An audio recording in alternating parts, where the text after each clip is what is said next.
देखा था ना आपने। अरे पुलिस तो छोड़िए, पानी बरसाने वाली गाड़ी थी, आंसू गोला छोड़ने वाली गाड़ी थी, रबर गोली छोड़ने वाली गाड़ी थी, अग्निशमक की गाड़ियां थी, जैसे मानो किसी आतंकवादी से लड़ाई में आए हैं। इतने बेशरम, इतने निर्लज्ज हो चुकी है आज यह सिस्टम। ऐसा टीम बनाकर आई थी जैसे मानो वो रैयतों से नहीं बल्कि किसी आतंकवादियों से मुकाबला करने आए हैं। क्या हाल होगा आपको सोच के देखिए। एक विधायक है हम, ठीक है, हमारे समर्थकों ने गलत किया था, सही किया था, वो अलग विषय है, लेकिन प्रशासन का ये रूप, ये कौन सा संवैधानिक तरीका है भाई। एक महज मामूली क्वार्टर का विषय था, ऐसे ऐसे क्वार्टर धनबाद बोकारो में गिनेंगे तो शायद 1 लाख के आसपास होगा, 1 लाख आसपास होगा। एक मामूली क्वार्टर के लिए जो प्रशासन ने अपना एक घृणित चेहरा दिखाया, बिल्कुल ये घृणित चेहरा था प्रशासन का, ये नफरती चेहरा था प्रशासन का, ये असंवैधानिक अमानवीय चेहरा था प्रशासन का। एक विधायक के साथ जब वो इस प्रकार का व्यवहार कर सकते हैं तो सोचिए आम ग्रामीण रैयत विस्थापितों का क्या हश्र होगा आने वाले सालों में। इसलिए आज मैं तमाम रैयतों से, जिन्होंने किसी परियोजना में, किसी कल कारखाने में, कि डीवीसी की परियोजना हो या सीसीएल पीसीसीएल की परियोजना हो, जिन्होंने अपनी जमीन देने का काम किया है, आज उन्हें एक मंच में आने की आवश्यकता है। मैं आपसे यह आह्वान करने आया हूं। आज मैं एक विधायक हूं, एक 30 साल का युवा, एक सुनहरा सपना, एक सुनहरी जिंदगी हमारे सामने, लेकिन आज उस जिंदगी को ठोकर मार के हम कांटों की ताज को स्वीकार करते हैं।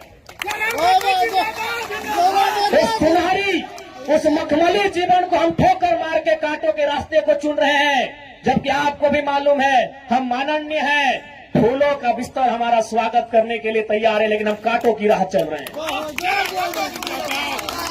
आज प्रत्येक दिन दर्जनों ठेकेदारों का फोन आता है, बैठेंगे विधायक जी, दर्जनों वीआईपी लोगों का फोन आता है, 2 मिनट बैठिए विधायक जी, और आपको भी मालूम है उनके साथ बैठेंगे तो क्या डील होगा, आपको भी मालूम है।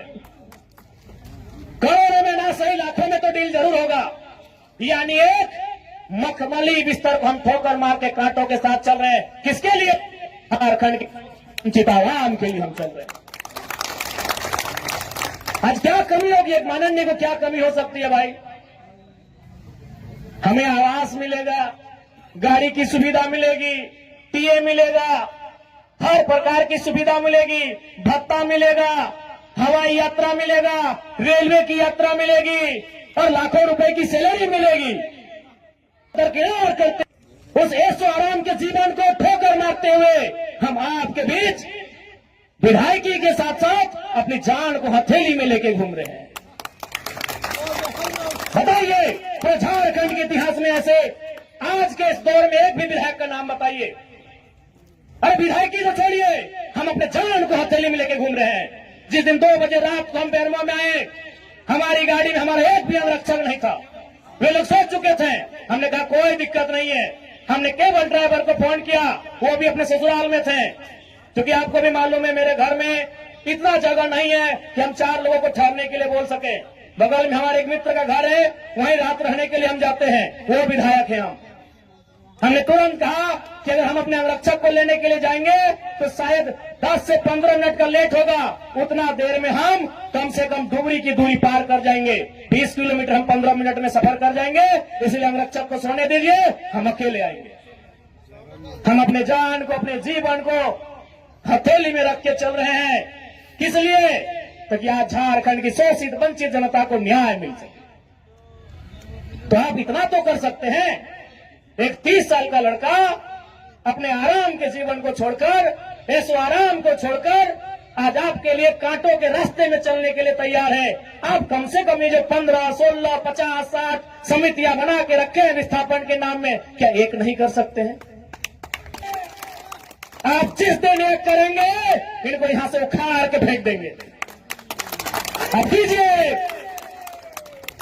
आज बीएसएल में भी हम जाते हैं, वहां 52 समितियां हैं।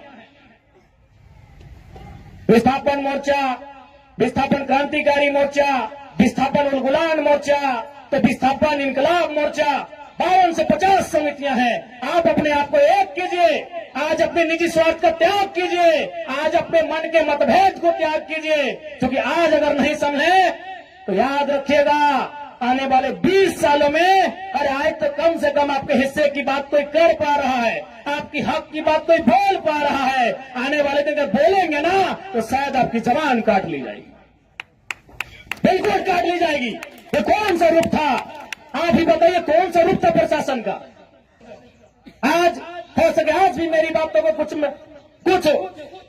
लोग तोड़ मोड़ के प्रस्तुत करेंगे कि विधायक के बोल सुनिए। अरे उनको नहीं मालूम है विस्थापन का दर्द क्या होता है। अगर वे विस्थापन को अध्ययन कर लेते तो शायद ये बोली बोलने का अवसर नहीं देखते। इसलिए आज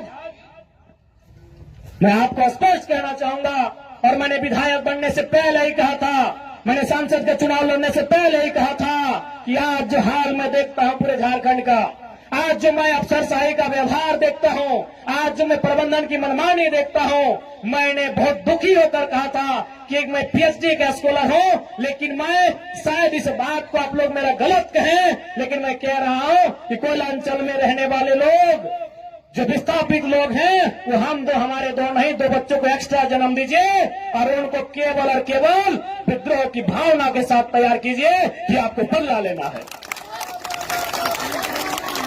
बिल्कुल इस मेरी बात से बहुत सारे लोगों को आपत्ति होगी कि माननीय कैसा बोल रहे हैं, लेकिन उनको क्या मालूम कि जिस जमीन को हमारे बाप दादा ने 1970 में दिया है, हमारे बाबूजी मर गए, लेकिन आप भी जवान बेटा वो बुढ़ापे की ओर चला गया है, लेकिन इंसाफ नहीं मिल पाया।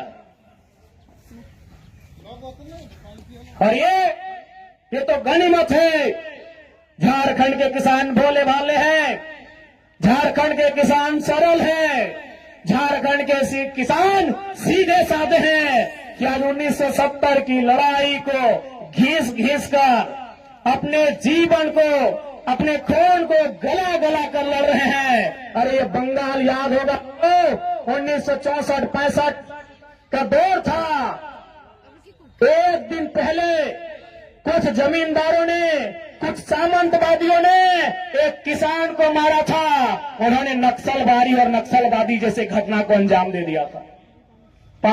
एक दिन पहले ये तो झारखंड के किसान हैं कि 70 साल से बर्दाश्त कर लिए।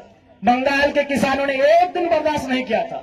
आज आप नक्सलवादी सुनते हैं ना, नक्सली नक्सली नक्सली, ये डिक्शनरी का वर्ड नहीं है। नक्सली कोई पूरा वर्ड नहीं है। नक्सली बुरा हो सकता है, नक्सली वर्ड बुरा वर्ड नहीं है।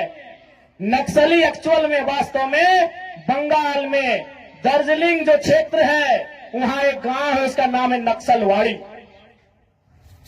नक्सली कोई डिक्शनरी का शब्द नहीं है जिसको हम लोग झारखंड में सुनते हैं नक्सली। एक बंगाल का गांव है, उसका नाम है नक्सलवाड़ी। उसी गांव में घटना घटी थी। किसानों को कुछ जमींदारों ने, जमींदार को आप प्रबंधन से ही तुलना कर सकते हैं, जमींदार को आप प्रशासन से तुलना कर सकते हैं, तो कुछ जमींदारों ने, उस किसान का नाम था जंगल संथाल, लगभग 6 फुट ऊंचाई का वो किसान था, उसका नाम था जंगल संथाल। उस किसान के कुछ साथियों को लाठी डंडे से पीटने का काम किया था।